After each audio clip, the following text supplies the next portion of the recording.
Welcome to Linking into Sales, an exciting show crossing the pond today. This is Martin Brossman. And Greg Hyer. And Elyse Archer. And we have a very, very exciting show with to bring you today. It is show number 97. We're getting closer and closer to episode 100. We still haven't figured out what we're going to do for it, but if you have any ideas, and you have an opportunity to to reach out to us, because we're pretty quick at making decisions on what we're going to do for the show. But this is exciting. We are getting to that very important milestone. I think we're going to have to find a creative way to do over 5 years with 100 shows. Big deal. Yeah. I thought you guys were both going to give me $100 for that. Oh. No. Isn't that a natural way to commemorate it? That wasn't in Slack. We didn't post that out. I'll post it, don't worry. Give it back, and then we... That's not part of it.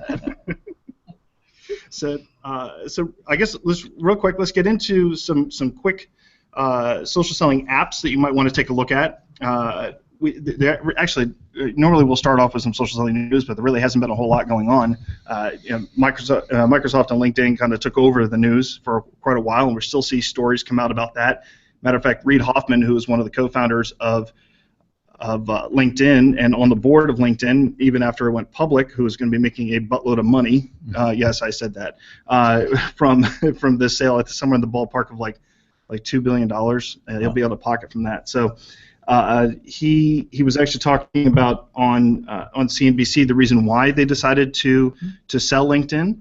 So if you were interested in getting the board directors and co-founders' opinion on why they wanted to sell LinkedIn to Microsoft, come out to the blog post, come out to the blog at linkingintosales.com, look for episode 97, and I'll put a link to the interview that was on CNBC about that. It's actually pretty interesting. But I have an app. An app? I want you to check out. Okay. It's called Quory. It's spelled QWORY.com.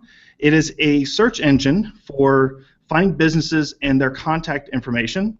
You can basically use keywords and filters to find specific businesses that you might be prospecting against. You can filter by whether or not contact information is available, what their top level domain is, like if it's a .com or maybe a .com.uk or .co.uk or something like that.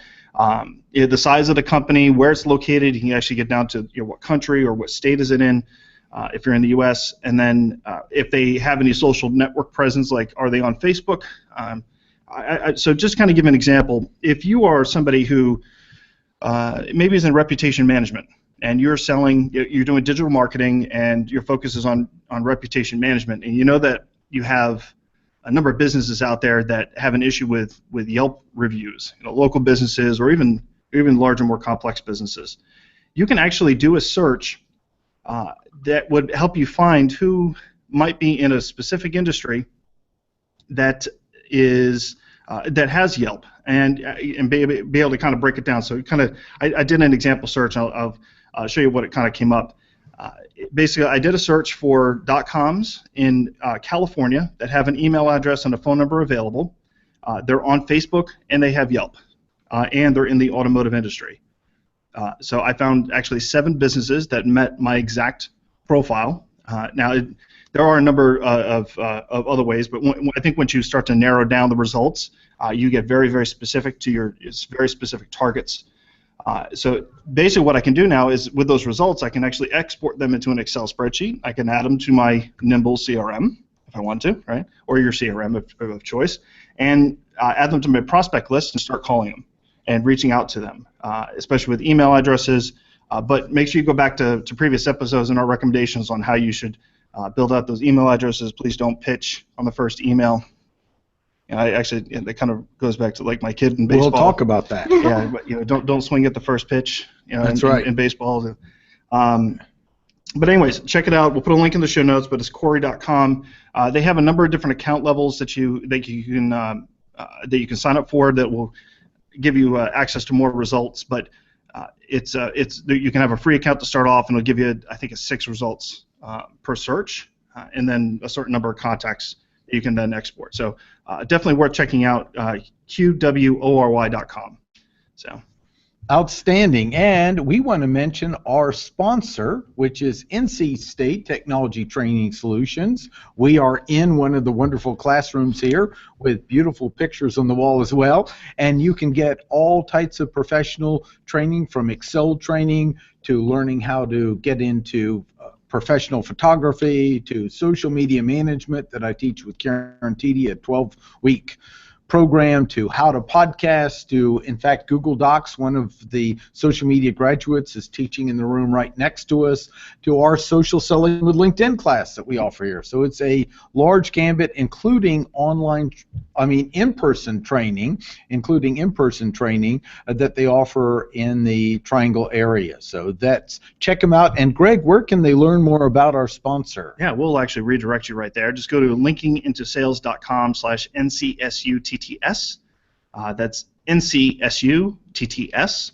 And we'll direct you right to their page where you can learn a little bit more. Check the course catalog, see if there's other professional education courses that you would like to take in order to enhance your career and hopefully increase your paycheck. And let's move to our guest. Greg, tell us about our wonderful guest here, and with a exciting book coming out. Absolutely. So this has been, we probably should have done this a while ago. I know we should have. I don't know why we didn't, Martin. I'll blame you. Okay. Sorry, we said it at the same time. So Tim Hughes is the co-author of Social Selling, Techniques in Influencing Buyers and Changemakers. So you can, actually, if you're watching on YouTube, you can take a look. Tim is holding up his brand new book. Beautiful book. Which actually comes out July 28th. But Tim is a social selling innovator and pioneer who has become a global reference point for hints and tips in social selling. His 27 years as a quota-carrying salesperson means he cuts the fluff and speaks in a no-nonsense style. So we'll definitely be looking forward to that on the show. He was recently with Oracle as basically in senior leadership as a business sales leader there, and has worked throughout the organization, helping bring social selling to his team. And recently, he's actually left and entered into the entrepreneur space to create his own organization, which we'll hear a little bit more about that. So, welcome, Tim. Hi, really excited to be here. Thank you. Yeah, thank you for joining us. So tell us, we have, we're excited. We definitely should have had this interview a long time ago. You said that already. I know. I'm going to keep on kicking myself for not doing it. But we're excited. Go ahead and tell us a little bit about yourself and some of the things that you love most about social selling. So I've just finished a 10-year stint at Oracle. I've been in sales for 27 years.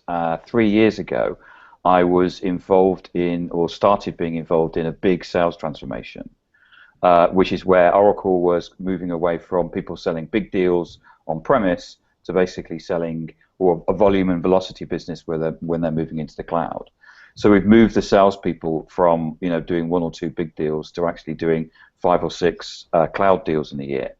And that involved transformation in terms of social selling, as well as doing things like storytelling, whiteboarding, completely changing the way that the salespeople work. I've just left and started my own company, so we're called Digital Leadership Associates, and we're looking to help organizations that want to socialize their business or move to a digital transformation. And part of that is doing social selling. Excellent. So I left Oracle at the end of June, so we've not been going for that long, and already picked up 5 days of consulting this month. Nice. So it seems to be resonating with people, especially in the UK. We're getting a lot of traction from it. That's one of the core things I'm excited about us discussing is social selling in Europe. I mean, we've done on our show, we've done a lot of interviews in the U.S. and now we've been looking to bridge and really learning what's unique about social selling in Europe, and that's to me one of the most important walkaways I want to get out of the show today from you. Okay, I think fundamentally I don't see a difference between the US and Europe. The UK, for example, is very US, or we tend to follow the US in terms of what you do. So I don't really see that difference. The buyers in Europe tend to be far more what they'll want to do, if I use a car analogy, is that they'll want you to, if I talk in your language, lift the hood. It's the bonnet for us, but for you it's the hood, and actually look at the engine and actually, you know, want to go on a test drive and spend more time actually looking at things in terms of buying. But from a social perspective, you know, we still use LinkedIn, we still use Twitter, we're still doing things like you said, you know, don't just send emails and say, hey, great, I've got 30% discount, buy it now, because you just annoy people. So I'm not really seeing there's a big difference between the two. And certainly I would see the book is as relevant in the US as it should be in Europe. Yeah, well, we're very much looking forward to it. We were looking at Amazon and in the US, Amazon.com. I think you have shared the UK address in some of your posts there, but I think what do we have? The Kindle book was what, $29? Yes, so yes, and I want to tell you, I got to really love you. I went ahead and bought it. It's already available. Good, I was holding my heart, but it looks like you put enough money in. It's a lot cheaper than hiring you for a few grand of consulting. I see. It is, yeah. Well, hopefully the currency converts as well. So, and well, I don't know how well it will, given the timing, but we'll see. We won't get into that on the show. Go ahead, Elyse. Yeah, well, I had a question actually. One of our listeners wrote in and mentioned that he had just started trying to break into the UK market. So he was selling, I think, in South America, and actually was transitioning to selling in the UK. And I'm just curious to get your perspective, because his experience so far was that it had actually been more difficult to break into some of the accounts, and he felt like people were a little bit more, it was kind of more of an old boys club. That was, I think, his perception of it. So I don't know if that's unique to him, or if you can see any any of that in your own experience. I don't. I think that we're actually, certainly in the UK, certainly I would say across the whole of Europe, most people are very open. I mean, generally what you find in Europe is that the Germans will want to talk German, and the French will want to talk French, and the Spanish will want to talk Spanish. And that's understandable, because you want to talk about your natural language and that own localized things. I still think that there is, you know, we still have a very American orientated, certainly within the tech sector, and you know, breaking into organizations, generally you won't get at sea level. And generally you need to find somebody else that will take you there. And so, but that's, LinkedIn say, on average, an enterprise deal, there's 5.4 people working on an enterprise deal. So you would generally, have to network around an organization. So, never focus on just one person in the account. You always need to talk to lots of other people.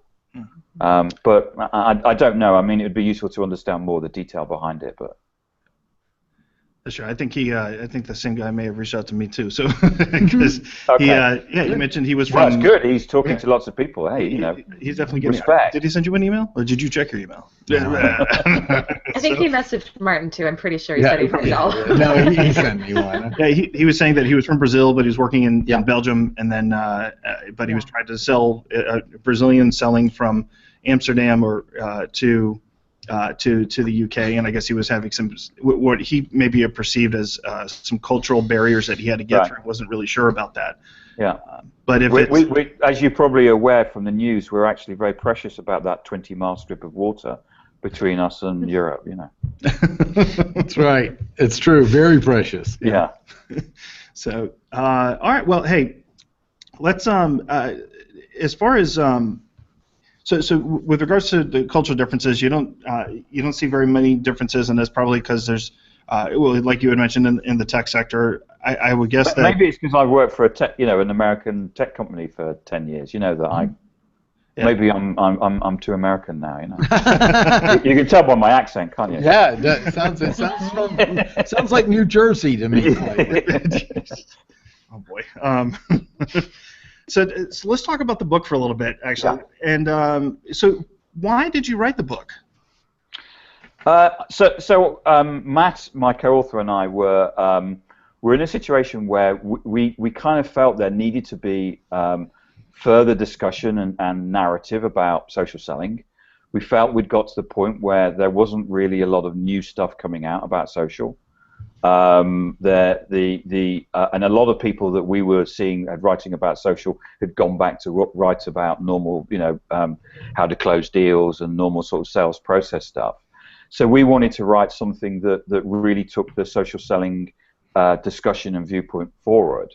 So when we pitched to the publisher Kogan Page, and we said we want to do social selling, they said, we're kind of not interested because we've done our research and there's 5 books on personal branding. So if it's about personal branding, we're not interested. And that was kind of a point where I realized that the book wasn't about personal branding. It really was about how you can actually use social to sell, how you can build community, how you can build influence. And one of the things that I've found since that, talking to people, I was at a dinner with C-level people this week, and they were actually saying, without me prompting, everybody's moved online, and the only way that we're going to sell stuff is now to build communities. And that's the way that brands need to work, whether it's Coke, whether it's Pepsi, or whether it's Tim Hughes actually selling into large organizations. And so that's what we set out to do. And then it turned a little bit into, we needed to build things out around social media maturity models and things like that, which we've got in the book. Really to help people, and we wanted to make it as practical as possible, so people could say, "Oh yes, that's where we are in the social media maturity model, and this is what we need to do to move forward." So do you, in the book, do you get into what the current state of the social media maturity model is? Yes, which is fairly immature. Okay. One of the things that we talk about is that the Jill Rowley's statement around the random acts of social. And I see a lot of that where people still see LinkedIn and social selling as a bit like Amazon, which is we've never actually had a training course to go on Amazon and buy stuff. So people give people LinkedIn and say, well, go away and use it. And it's like, so how do you use Sales Navigator? And a lot of people I deal with across all ages. I was training a team this week of telesales people where the oldest person I think was about 26 or 27. They get social.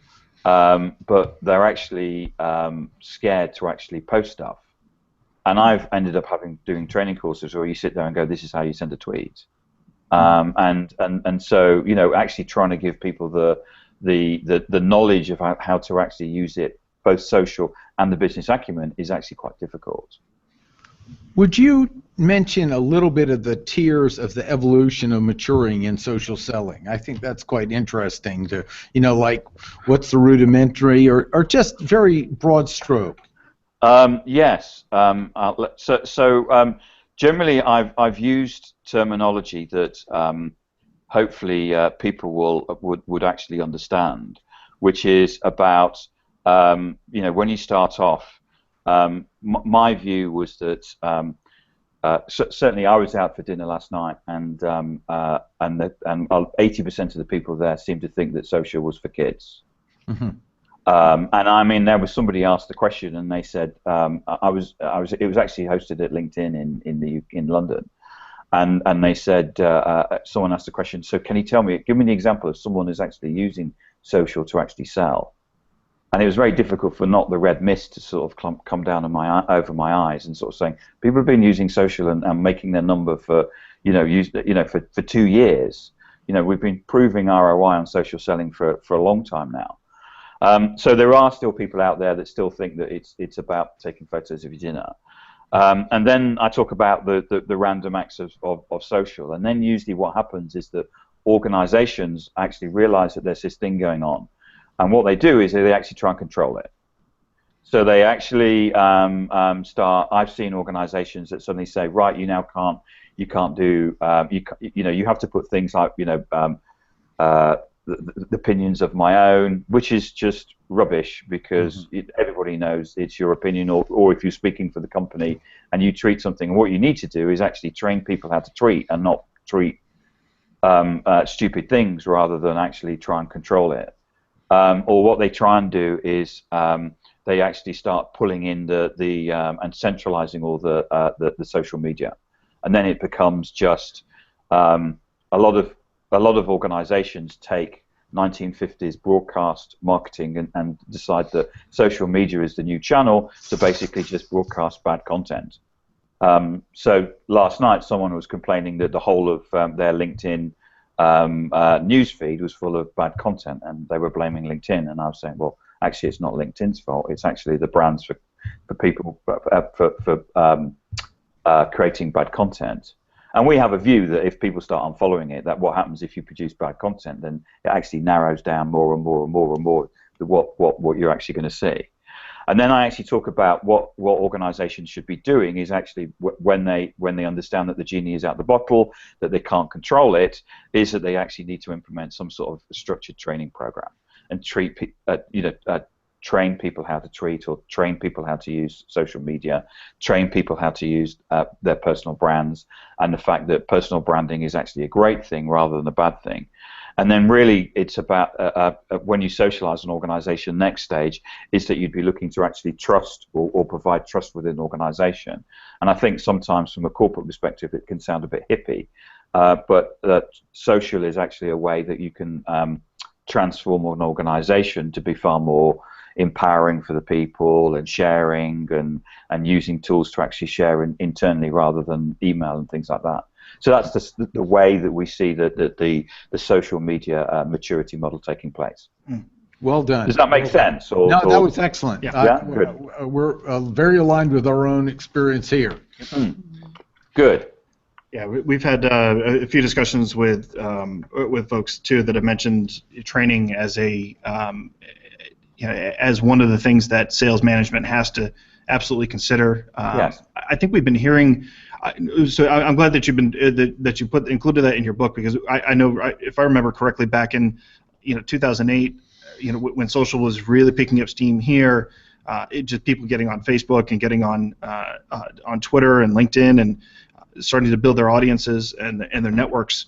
There was a lot of concern about how people would use their social media accounts for work, Yes. and that inspired us to basically get going with linking into sales and helping salespeople understand how to use social to support sales engagements. Yeah, and one of my quotes is, they've got to stop trying to control the ocean and teach their people how to surf. Because you never really could control the ocean. You just had a delusion in corporate America you could, because you were looking in your own mirror and getting your own feedback. Yes. And what's happened quite often, it happens is that lawyers get involved and they start saying, you've got to do this and you've got to do that, and you've got to put hashtags at the end of stuff, and it's like, this is just ridiculous. The genie is out the bottle. People use social. Your customers use social. Get with it. And that's what people have got to understand. You can't control it. But what you could do is, if you can stop people posting, something that's inflammatory or posting inappropriate material on business-orientated social media feeds, and a lot of that is usually actually down to explaining to people. I know it kind of feels like common sense, but I do find I actually need to tell people that pictures of themselves drunk in bars, dancing on tables in a business scenario probably isn't a good idea. But they were networking. They were, yeah. They were just networking. Yeah. You said something a little bit earlier that I'd like to go back to. I wrote it down because I thought it was such a good quote. You mentioned, I guess it was a company, I don't know if it was Oracle, but a larger company you were working with, saying the only way we're going to sell things is to build communities. Yeah, I say that, yes. You said, okay, perfect. Yeah. I knew it was brilliant. So I'm curious, does that apply to an individual salesperson as well as to an organization? Yes. And if so, if I'm an individual, how do I start building a community? So a lot of I think with a lot of things around social selling, some of it isn't actually new.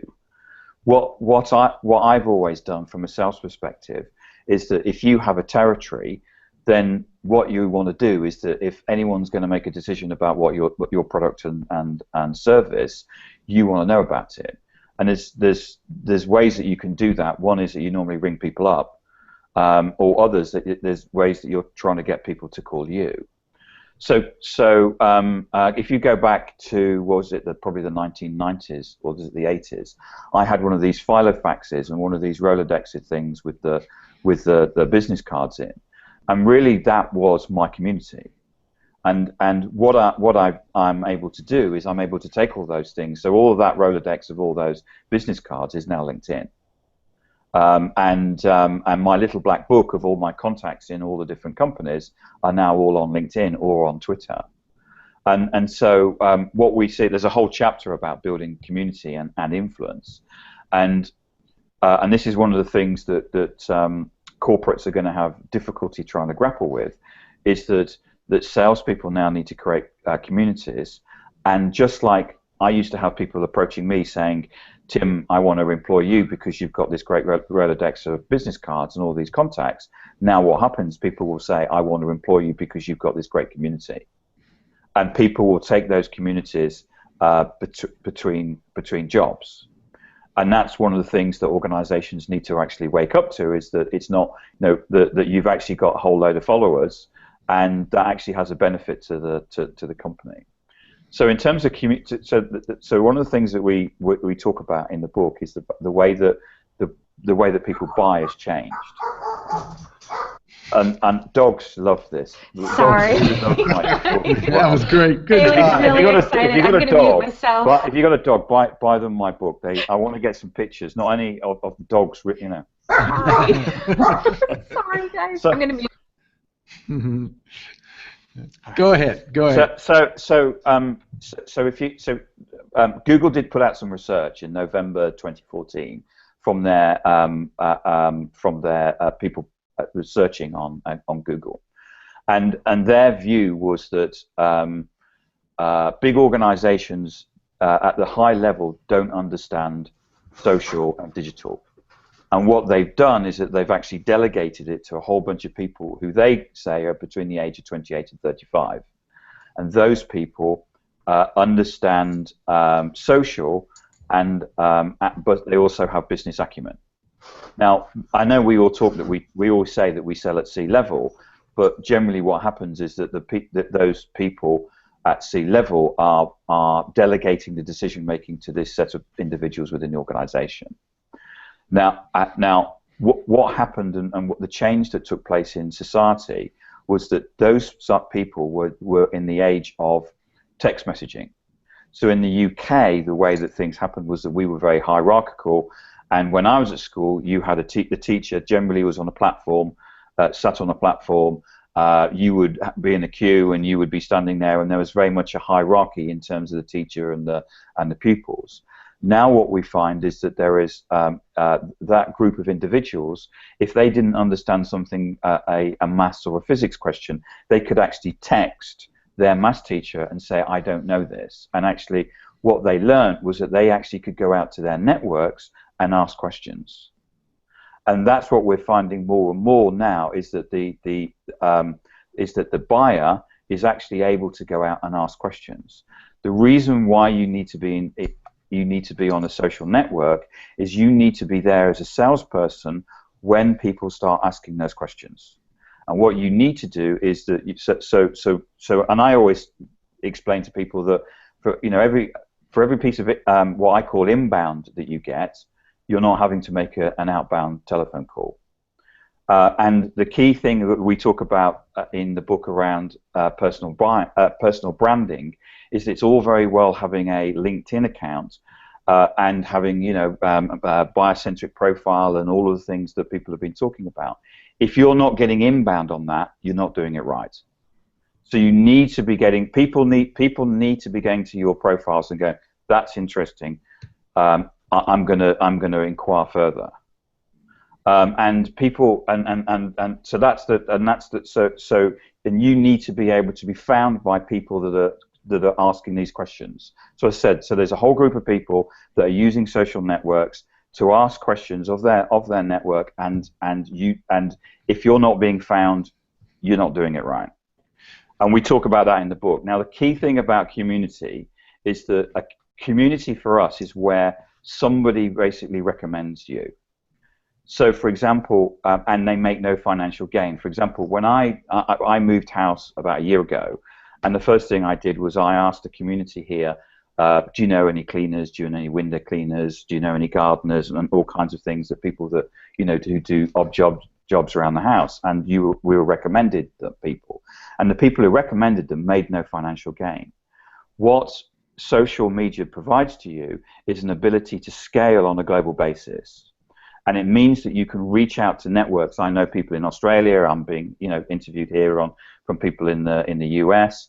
And what that means is that people can actually be making recommendations through that level of scale without any financial gain. So not only should you be getting inbound, but you should be getting recommendations through your community saying, so if you sell telephone systems, you'd say, talk to Tim, he knows about telephone systems.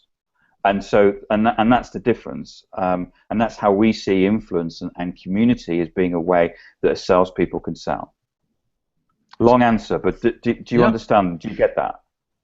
It's so interesting. I think those are such good litmus tests, and I don't know that I've ever heard it put that way before, that A, you need to be getting the inbound, B, you need to be getting recommended. I mean, it makes sense so logically, but that's such a good benchmark of, am I doing okay? And that's why we see this book as being, you know, people have talked about community and people are talking about certain things, but this book isn't about personal branding. It's not another book about how to use LinkedIn. It's not another book about how to use Twitter. We have one chapter only on how to set up your LinkedIn profile. This is about a real way of using social to sell that we feel is fundamentally changing the way that people are going to work. Excellent. I'm a salesman, sorry, and I'm very passionate about this, so I will talk about, but we do see the book as, Matt and I do see the book as being basically a change agent to the way that social is used within organizations. The other thing that we had was that the morning that what we used to do was have a brainstorming session about a chapter, and then the person would go away and write it. And the first brainstorming session of the first chapter, I was in a meeting with a sales leader, and he leant across the desk and said to me, Tim, and I'm not going to use the swear words he used because it's you know, we don't know who's listening, but he leant over the desk and, taking out the swear words, said, Tim, this social selling is all very interesting, but where's the leads? And I mentioned this to Matt, and he said, this is going to be like our byline, and we're going to, whenever we brainstorm a chapter, and if it gets too fluffy or too marketing or whatever, we need to look at this and say, right, okay, community kind of sounds a bit fluffy, but how are we going to get leads from this? And we would basically say, right, I think we do this and do this and do this, and this is how people can actually, you know, not only just make their quota, but overachieve a quota by using community. And that's what we did, and we built that in all the way through the book. So what I don't want people to go away and think, you know, this is all about, you know, sitting cross-legged in community and you know, putting joss sticks on. This is about how you can use social to basically, in the old days we kicked down doors, but nowadays we go onto LinkedIn and go onto Twitter, and we can find people and we can engage with them, build relationships with them, and make our number. So let me tactical question for you. It kind of go back to one thing that you had said about if you weren't converting those folks that are visiting your profile, what have you seen that does work with getting people to connect? Is it the posts that they have in their profile? Is it how they write their summary? Or just in your experience of what you with some of the folks you've worked with, what have you seen that actually gets somebody to convert from their LinkedIn or even their Twitter account? Well, I think there's a number of things that you can do. One is you need to add value, and it's a bit of a cliche, but so I've written an article about from a friend of mine who's making 10 C-level meetings a week by using Twitter. And what I usually say to salespeople is, even if you made one C-level meeting this week, maybe you'd be in a better place than where you are right now. And that article is on my LinkedIn profile for people there. So if you go and search on Tim or Timothy Hughes, you should be able to find me, and it takes you through what he does or what he's doing to basically get all those C-level meetings. On I went and I was supposed to be having he doesn't live very far from me, and we went and had a coffee, and we were supposed to be talking about cloud because he was using cloud to run his business and stripped out loads of cost. And then he said, I'm making 10 C-level meetings a week. I said, forget the cloud stuff, let's talk about it. And he just got his phone and he went page through and said, look, I've just put an infographic on LinkedIn, which was about certain business issues that were related to human capital management or human resources, and he had actually had he'd actually got an HR director in his network, and you actually showed me and said, this person has said, and it said, please send me more information on this. And so it's so critical that what you post on LinkedIn is a reflect of your own personal brand. So if you're putting up crap content, then people that's not going to get that's not going to achieve what you want to achieve, which is to make your number. You need to be thinking really carefully about what you post because it reflects you and the influence that you put out over the social. If you look at what I'm posting, a lot of people say to me, Tim, I follow you because what you post is really interesting. And that's what if your customers need to be thinking, oh, that's really interesting. Tell you another story. Classic example. I'm not sure it's quite the same for you in selling to government. I think it is. But we have this situation here where they have tenders. So what they do is that you can talk to the customer and they say, right, we're bringing out a tender. And what they say here is the shutters are coming down. You can no longer talk to us. You fill in the RFP, you send it in, and what happens is that the best person will win. And usually it's about the best price or whatever. And you're not, and the thing that problem that we've always had for all 25, 27 years in sales is you can't influence that. But if you've actually been onto LinkedIn and connected with those customers, they can see what you're posting. So you are actually now able to actually influence those deals. And I know a sales guy that's basically posted something, and he's connected with the decision maker in a public sector procurement. That person actually liked what he put on LinkedIn, and for him that was a changing moment about how to use LinkedIn to sell, because he realized that person had read what he'd said, and he's thinking, and that person is probably thinking, that individual, that salesman, I can probably trust him. And while that may not win the deal, you know what it's like in sales. It's not just about, it's about being, it's about that being that much better than the other salesperson. Mm-hmm. And on the basis that there's no prizes for coming second, being that much better could actually have got that person the deal. And I've worked with him. It took us about 3 months for him to write and rewrite his LinkedIn profile, and he's now getting inbound from that. And the fact that person actually liked that profile, it was like this social selling stuff works. Excellent. That's brilliant. I think you just summed it up right there. Even if you're selling into an anti-social environment, which it sounds like that process is, it actually doesn't sound very far off from how the U.S. approaches stuff. Sometimes a little different on that process, but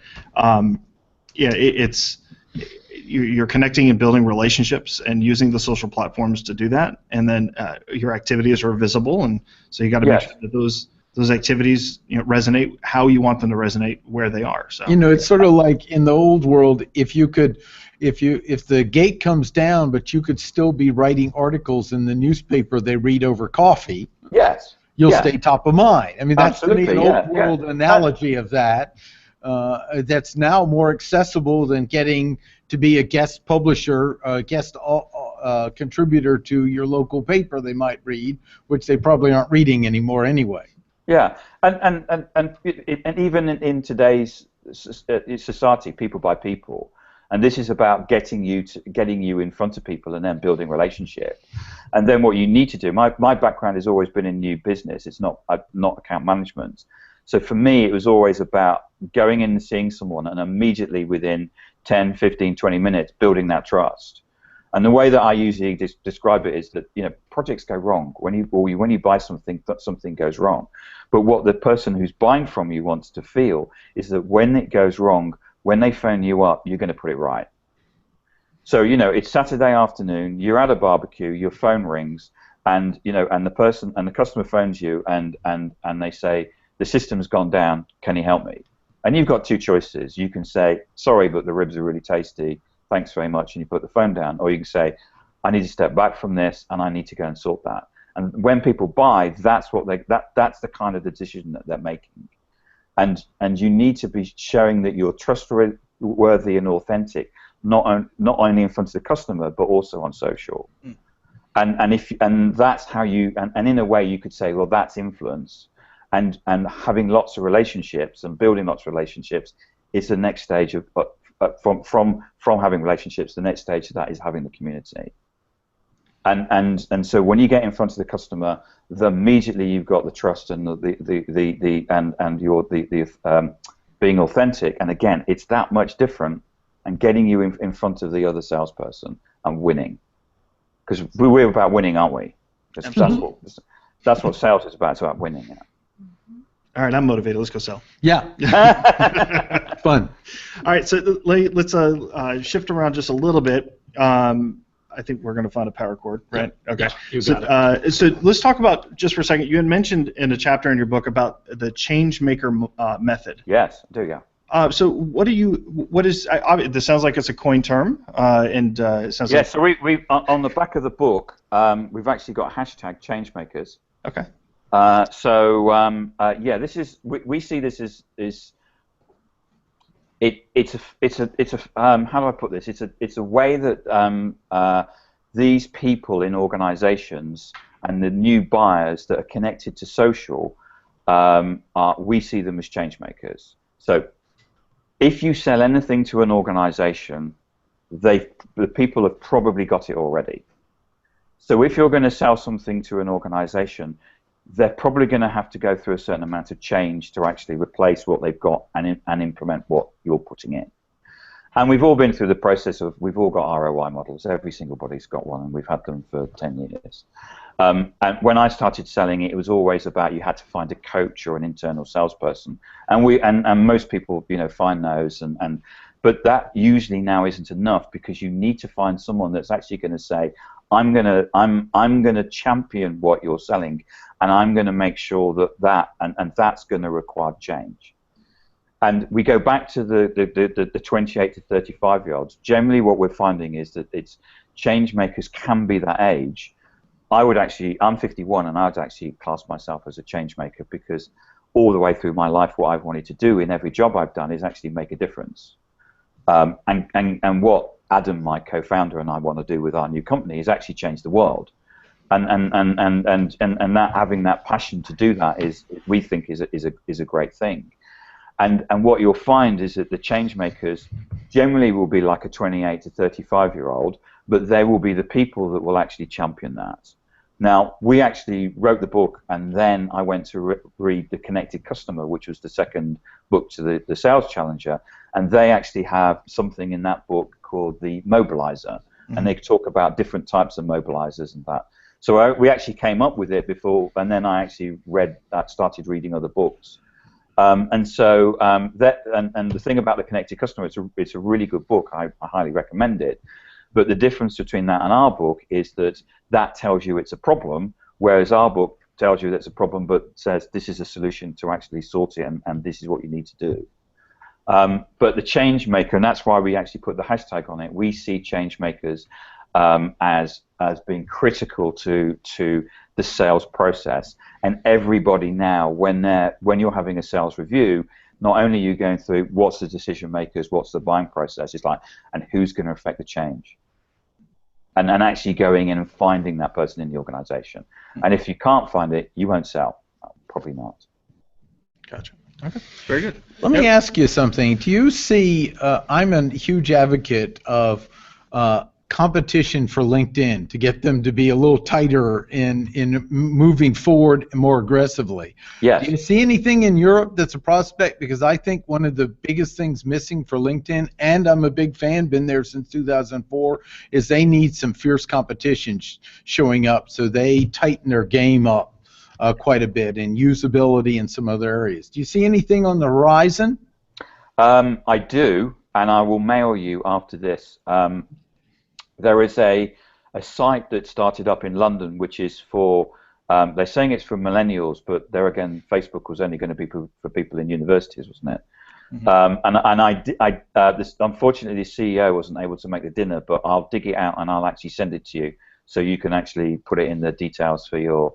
Yeah. I think it's just I don't really know the details of it. I wasn't able to meet the guy and ask him, but he is positioning that as a very much as a competitor to LinkedIn, and I think right across the UK, everybody kind of feels the same.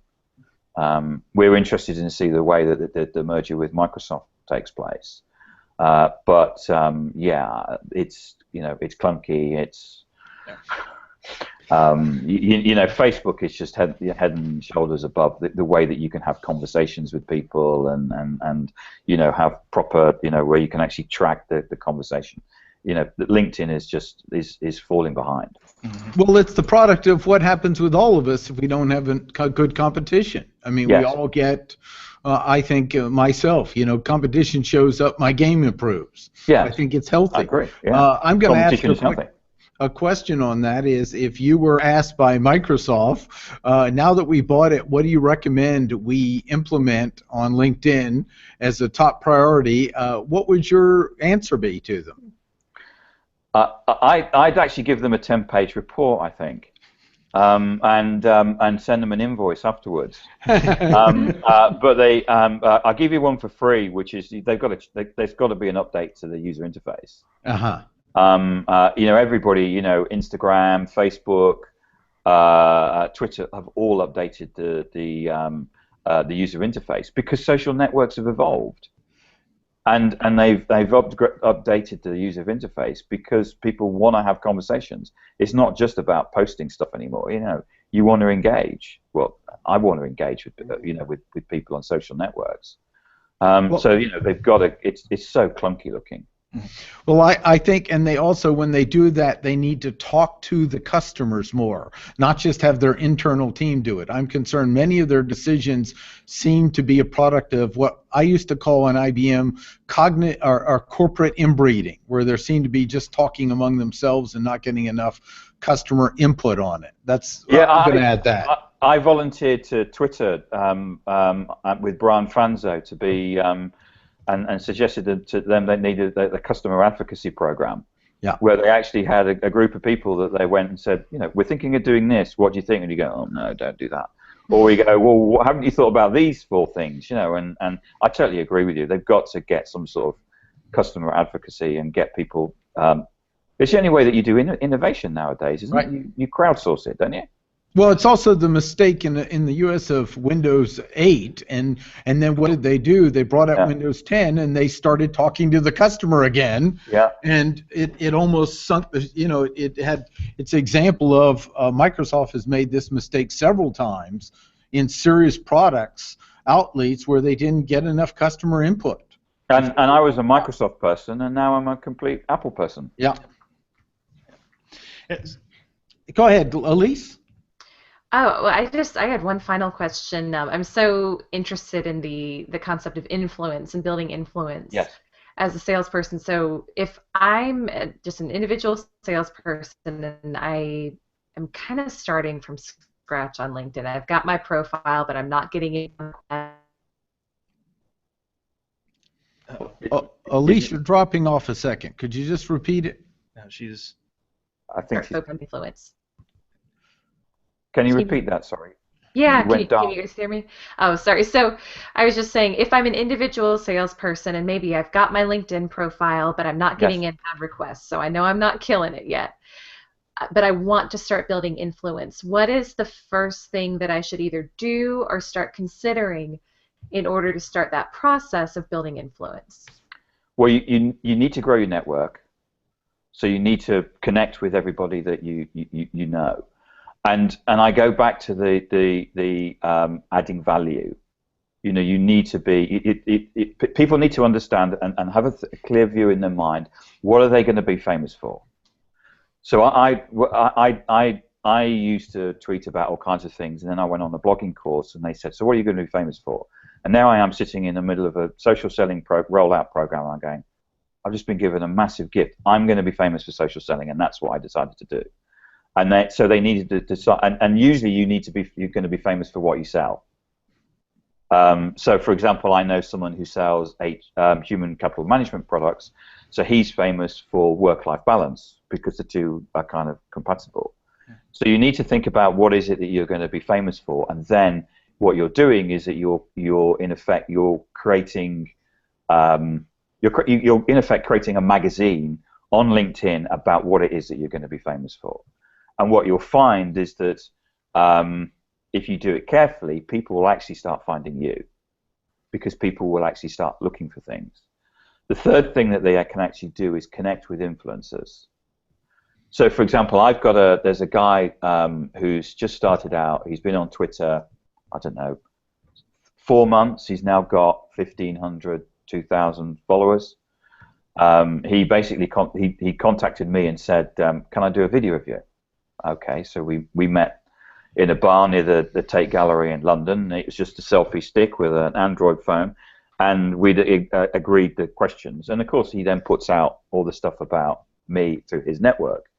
And of course, I've publicized it through my network because we happen to talk about the book, if I hadn't mentioned that already. So you know, and we've actually now done a couple of videos. But he's actually investing the time, and he's actually reached out to a number of influencers. He's read my material. He's actually said, "I really enjoyed this one, and I didn't understand that." And so what he's been doing is that, in a way, he's using my influence to build his influence. Now, obviously, obviously everybody can't talk to every single influencer. But what you've got is that that you're finding is that the clever people are basically using that as a way to grow their own influence. So someone starting out, they can actually, and we talk about in the book about how, you know, by retweeting and things like that, you're actually moving other people's influence through your network. I know does that make sense? Because Mm-hmm. Yeah. It does, yes. absolutely. Okay, right. You know what that sounds like is probably a networking approach that we've heard of as connect with the connectors. Yeah. To a degree, but now it's more of, you know, connect with the influencers that are in that space that you're trying to get into. So yeah. That's excellent. I'm glad that, you know, he caught on to it, and at least keep on, you know, maybe keep on working with him, and then he's just put his clout's gone from like nothing to 61. Oh, Cool. nice. So like, and he's got 2,500 followers and stuff. So, you know, he's web content specialists on Twitter. So he's really killing it at the moment, and so it's good. Very good. Well, we need to wrap it up, and but we could go on for a lot longer. We'll have to get you back on the show. Please but, do, yeah. I do want to say I look forward to digging into your book. I've gotten it, and so Good. at least I've verified in America it's available on Kindle, and it may be available when we release the show officially. We'll put in the show notes as well. Over to you to wrap it up, Craig. Yeah. So again, thank you very much for joining us, Tim. You're welcome. Great conversation. I hope everybody enjoys it. I'm sure they will. And thank you for being our first international guest on the Social Selling Podcast by Linking Into Sales. What is the best way for folks to connect with you? So I'm Timothy_Hughes on Twitter. I'm also on LinkedIn. Or they can contact us through the new company website, which is digitalleadershipassociates.com. Okay. Very Thank good. you. Yeah, absolutely. And we'll put links to the show to Amazon where they can find the book and order it there, and we'll put that in the show notes. And where can they get some basic training free on how to set up their LinkedIn profile and Twitter profile? Well, Greg, do you know any place? Well, that's a heck of a transition there. So, all right. So, in conclusion, you can actually go out to socialselling.training and check out the 2 free courses that we have available for you. Please do. So again, fundamentals of setting up your LinkedIn profile for social selling, and then Twitter profile fundamentals for social selling. I think that we have these totally free. I think if you listen to what Tim was saying prior, you'll understand why the courses are free, is because we also agree that the conversation about social selling needs to be pushed forward. There are still folks out there that are social selling, air quotes, experts, and Yes. they're talking about setting up your LinkedIn profile and things like that. So we decided to spend, I think the LinkedIn course is 2.5 or 3 hours. Just go through each of the modules. Several hundred hours of It was development a in it. lot of several years worth of work going into that, and Free. and it's absolutely free for you to try out. And thank you for everyone who has come out to socialselling.training and has signed up.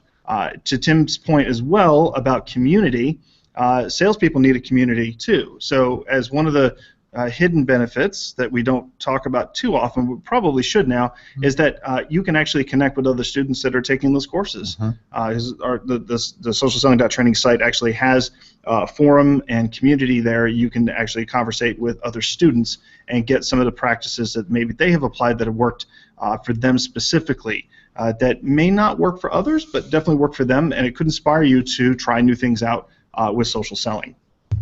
Again, Elyse, do you have anything to wrap up with? Greg, I just would like to say that I think we should have done this show a long time ago. I don't know what you were thinking. Oh, So, Just invite me back. thanks for coming to your senses. We are going to, we're going to have Tim come back, just because now that we've all of us have kind of picked on me for that, including myself. Tim is definitely coming back, because I want to hear about how he does with the book, as well as the things that he's discovered, because I have a feeling that we're going to see some drastic changes as soon as LinkedIn and the sale of LinkedIn closes later on this year with Microsoft, and I hope that nothing drastic happens to LinkedIn in the sense where it ends up going by the wayside. So, but then again, you never know. This social network that Tim had mentioned, that's available over in the UK, maybe that will be the next big thing. We'll see. Excellent. Well, thanks everyone for listening to Link into guys. Sales, and we'll look forward to your comments, your reviews, your feedback, your what you want on the next show. Have a great day. Cheers, guys. Thank you.